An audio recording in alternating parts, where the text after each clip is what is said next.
आपण मानक मोर गोटे अनुरोध आपण प्रत्येक दिन जो मानक सहित देखा होचंती बा मिसुचंती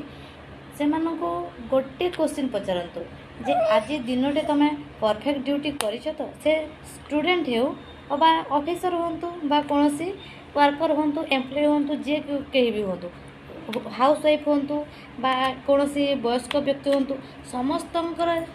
किछि ना किछि भूमिका रही ए संसार प्रति निज परिवार प्रति तो समस्त को पचारतु तमें तुम ड्यूटी किपरि संपादन करछ जड़े हाउस वाइफ तार ड्यूटी ठीक भाव संपादन करिछि तो जड़े स्टूडेंट तार ड्यूटी ठीक भाव संपादन करिछि तो आपण जदि प्रत्येक दिन अंततः जड़े लेखाएं प्रश्न पचारे जड़े व्यक्ति को ताहेले देखिबे समस्तंकर आचरण रे सुधार आसीबो समस्ते उत्तम चरित्र संपन्न व्यक्ति हे जिबे समस्तंकर व्यक्तित्वर विकास घटिबो तेणु आमे निजे बदलिबा सहित निज परिवेश को सुस्थ रखिबार दायित्व आमरी हाथ है तेणु करी आमे कोन करिबा ना निजे सतर्क रहिबा निज परिवेश को आमे सुस्थ रखिबा पे चेष्टा करिबा तेबे जाई हमरो आगामी पीढ़ी उत्तम जीवन यापन करि परिबे।